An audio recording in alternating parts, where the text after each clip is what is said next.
Alright, y'all, man. Here I am. It's Young Gutter Boy, Peerless Peace Streets. Just trying to catch up on some games, man. I ain't played. I've been having forever. I've been having this on Steam. Anyway, man, what I'm here to talk to y'all about today is that Nintendo Switch, man. And a lot been coming out about it. Some of it good, some of it bad, but right now I'm kind of mixed on it. I'm kind of mixed. I mean, I think it's a good concept. Could be a great console. Problem I have with it is that a lot of the stuff that they trying to say this Switch does, and again, I'm not gonna say they say that people say, other people are saying, third parties are saying. Nobody's really played the system, so there's no way to know what it really does. In fact, the people in the commercial, pretty much, they said they wasn't even playing the system for real. You know, they wasn't playing the actual NX system. They was holding NX that it looked like it didn't even have any power to it. Now, the docking station looked like it had power. It had a little green light on it. The controller with the little whatever they call joy pads or whatever, they look like they had power to it too when they was connected to the, like, I guess generic controller to it. But my question is, what else can this tablet do? I'm sorry, I just don't want to be carrying around. I mean, to be honest, it looks like an oversized 3DS at this time. You know, there's like, it's nothing really that I'm seeing that it's doing that's outrageous. Now they keep saying there's a secret, and they haven't said nothing about it. And I keep saying it, but I don't know if people are even actually listening. I keep thinking that the secret is not gonna be 3D. It's not gonna be virtual reality. I'm thinking that Nvidia and Nintendo have partnered to actually use the Switch. I keep wanting to call it NX2. Everybody's doing it, but I'm thinking they're using the Switch. Damn, he just slammed me. I'm thinking they're using the Switch as the new Nvidia tablet, pretty much. I'm thinking it's gonna actually stream video, like I mean, not just video, but like video games, and that's why like Bethesda and 2K have came out and said that this console does not have these games confirmed for it. The 2K17 and the Skyrim. I'm thinking the issue here is that Nintendo has got past the third party by being able to use NVIDIA's grid to stream videos. You see,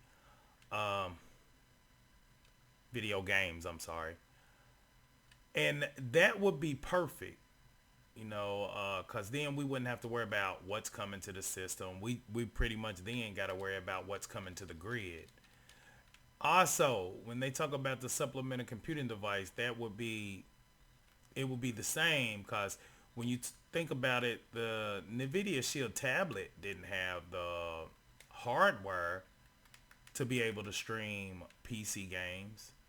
But using the NVIDIA's grid, it's like a cloud-based system.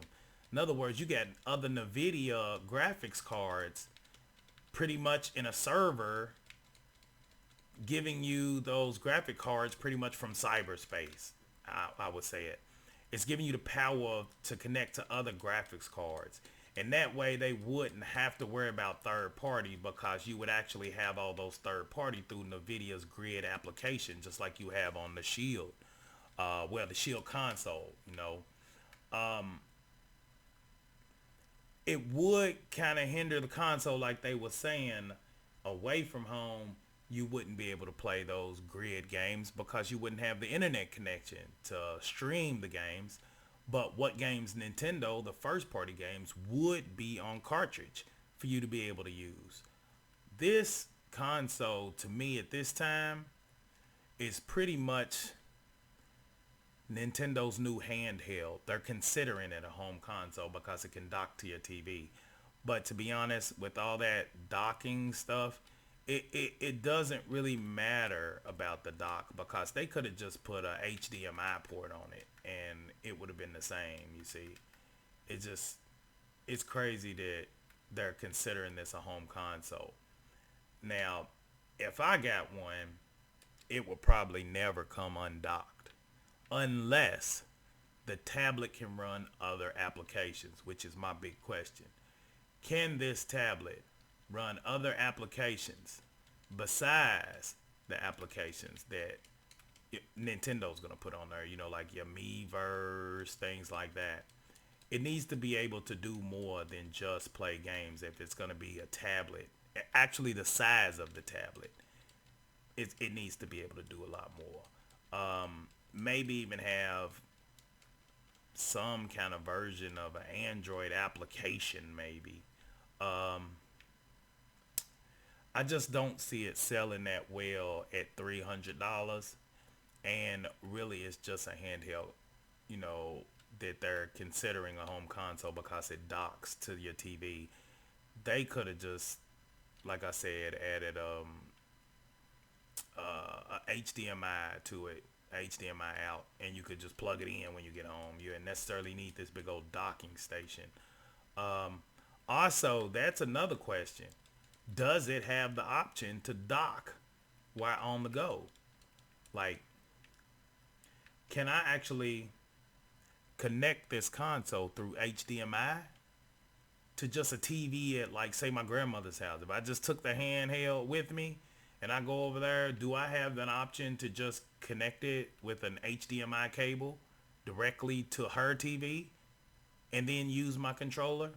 Because theoretically, you don't need that docking station for it to connect to a TV. Now, they may make it that way, but theoretically, you don't need it. And if you didn't need it, that would be the issue where I'm talking about they got bundles available. Because I'm thinking your normal console is going to come with the handheld, the docking station. Uh, it may also come with, that little controller thing that comes apart. You see, um, but you could make the console a lot cheaper by making it come with just the handheld and the two controllers there. And then you could buy the docking station and the little controller adapter thingy that it was using uh, separately. Okay. And then also you could make it where on top of that, you would be able to, get the console for maybe 199, and then by getting the docking station, the extra little controller thing that it connects to, the other two joy pads connect to, and a game, say Breath of the Wild, that could be your your $300 bundle. You see, that would be nice. That would be a nice little bundle, because then some people that, kids, they're only going to use it on the go, or maybe just want to see what the console's like and maybe buy the docking station and things later. You know, this gives you an option for, everyone. And that way they could probably sell 10 million in the first year, because you're going to sell a way more powerful console. Handheld console. It's going to be more powerful the way it is. It's going to be more powerful than the PlayStation Vita.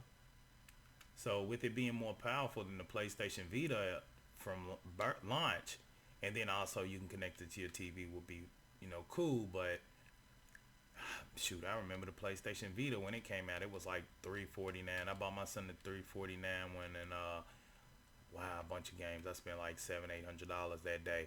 And Sony, like I said, Sony still ain't paid me my money from that false advertisement little thing.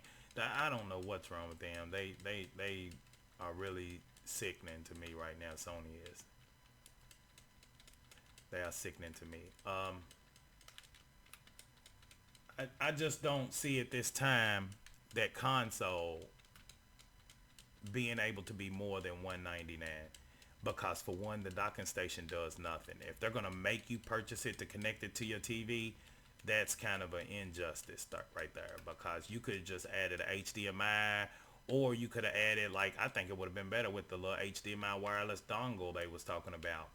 But now, to have it where you actually just have to have that little docking station that does nothing but hold the console there, it makes no sense. That should be like something you should be able to buy separately if you wanted it.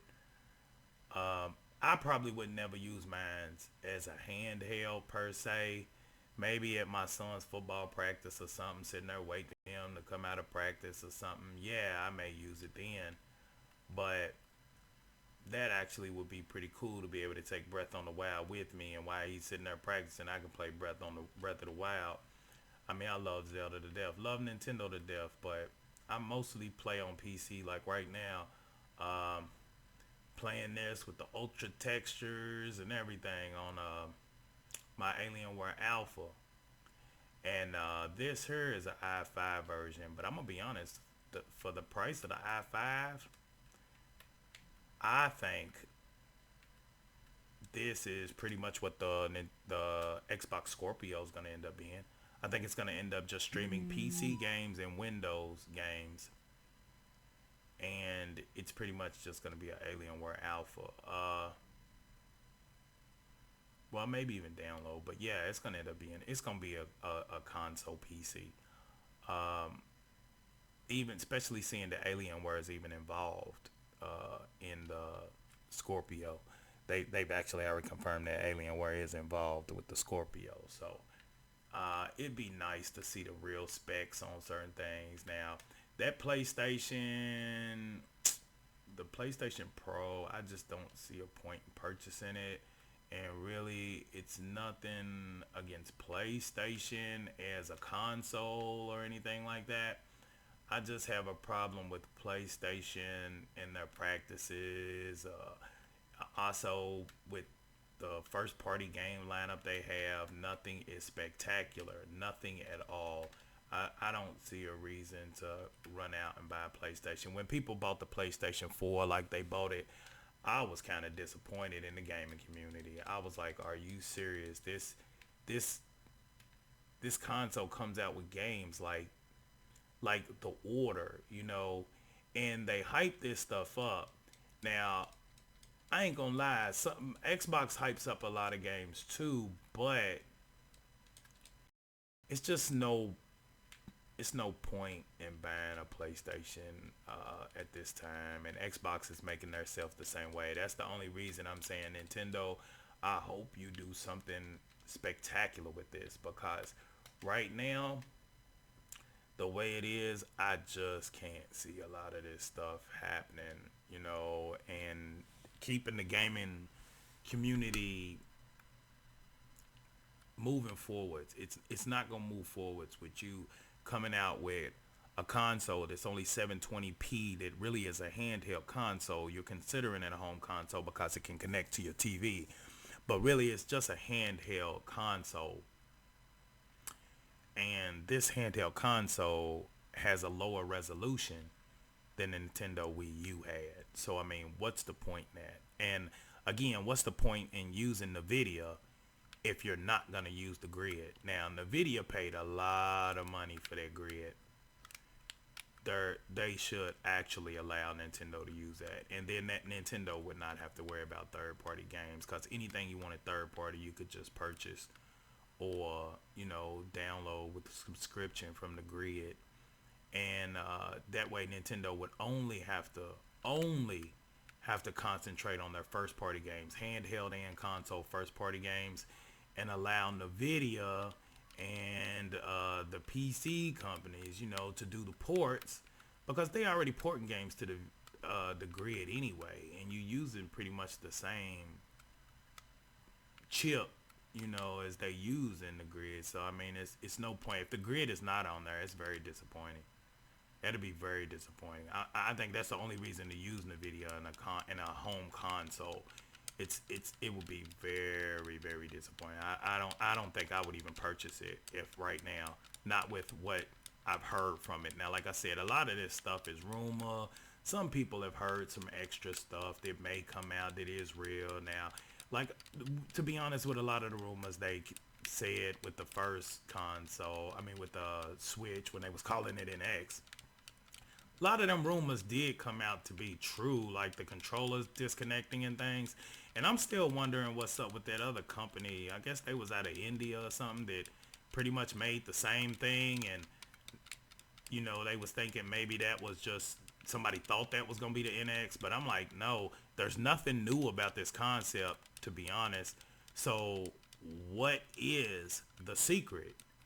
And I mean, the secret, it's got to be something good, because right now what we have, it's not. I don't see any reason to buy the Nintendo NX at this time. Okay, but tell me what y'all think. My bad. I'm just playing, man. Like I said, trying to get some of these games. I ain't finished yet. Trying to go back and get some of this stuff done. This game actually is way more surprising than I thought. I mean, it's way better than I thought it would be. And to be honest, I only reason I started playing this is because I made a silly decision to purchase Mafia 3 over Gears of War 4. I don't know why I did that. I mean, I went back and got Gears 4, but I purchased Mafia 3 over Gears of War 4, and I mean that game there, I don't care what nobody say, that shit's horrible. And anybody that tells you, oh, I love this game and all that and it runs great and stuff, they're a liar, and they're probably getting paid to play it. I mean, I can play most games over 100 frames per second. That game right there, I don't even think it's a frame rate issue. In fact, because you never really see the frames drop. It's just the whole game will pretty much stutter for a moment. And it's not like it's a lot going on. I mean, I could just be driving down the street and it would stutter. To be honest, it runs almost like Watch Dogs did when it first came out on the PC, and you would be driving and the game would just stutter for no reason. It's not a great game, put it like that. It had all the potential in the world, and people can tell you what they want to. Oh, this is a great city and all that. No, most of the city you can't even go to. You can't even go off-road because your car, for some reason, acts like you got oil on the tires. So if you get in the grass, you're going nowhere. Tires just spinning, and the sound is off. I mean, the music's wonderful, but the sound is off. Uh, it's, man, that game has so many problems, and nobody wants to address it. They want to act like, oh well, that's how it is and it's great. And you see these places like IGN and stuff saying that it's a good game and all that. It's not. I mean, for real, I done went in a bunch of different different little places and different little what they call, like, the little warehouses and stuff. You go in doing missions, you may have to go to them 2 or 3 times, and they all the same. I'm not gonna lie, I done went into a couple of them that be on whole different sides of the city, and they're set up exactly the same. The people are in the exact same areas. Now, you do have those missions every once in a while where it's totally off. Like one time I was in like this logging like little camp thing, and they was coming to get us and all that. I mean, it was nice, but those are very far and few in between. I mean, seriously, you may go 3 or 4 hours before you get a mission that is different from any other mission. Besides that, most of the missions are all the same. I mean, all of them. Um, and it'll start to piss you off after a while. I mean, and they try to make the game extra long by putting a whole bunch of missions in there. Which at first, I was like, oh man, this game is gonna be epic. It's long and all this, and I don't feel cheated. But yeah, you do feel cheated. It's like the same game over and over again. There's no change to it or anything like that. It's just ridiculous how they did it. But most people will tell you like they do what they like the order. I mean, there was no reason for PlayStation fans to be, saying, "Oh, the order is a great game" and all that. You did that just because it got PlayStation on it, and they ain't giving you no money, man. They ain't giving you no money. Tell the truth. Like Nintendo, I'm a big Nintendo fan. I stood in line the first day the Nintendo, the regular NES came out. I stood in line, hold my daddy's hand. I was about 7, 8 years old.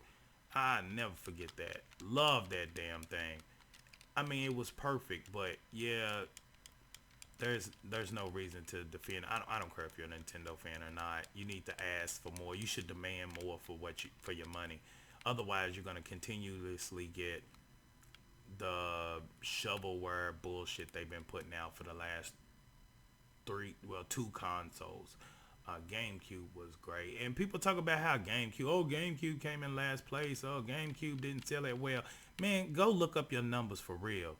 I know y'all heard this stuff and y'all believe it. Go look up your numbers for real. The GameCube sold like 22, 23 million.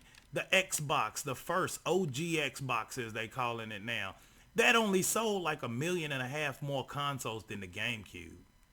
It ain't like it blew it out the water. It's not. It's nothing like that. Sony owned that era, and I don't really believe the PlayStation 2 was that good, but it did have all the games. It did play DVDs, which I didn't care about that either, but it did do all that stuff.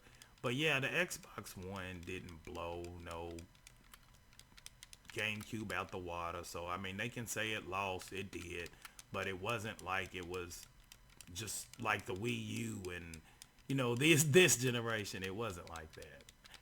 But anyway, I'm just rambling on, man, trying to play these games. Check out this new mic I got. Well, yeah. Alright, well, I'll holla at your boy, man. Subscribe. I'm gonna start putting up some new stuff. I'm just getting all my equipment back together, man. I got off my big PC. I had a really nice PC. I paid almost $7 grand for it. I had a Fire Pro W9000 in it. Bought this just really for my nephew. It's Alienware, and me and my brother bought it for him. Man, he just couldn't do good in school, but now he got that new PlayStation 4 thing, and he think it's the best thing in the world. And I just don't see it. All right, well, I'll holler at your boy, and I'll be back, like I said, with some more content. I'm gonna go ahead and get my channel together. All right, see you.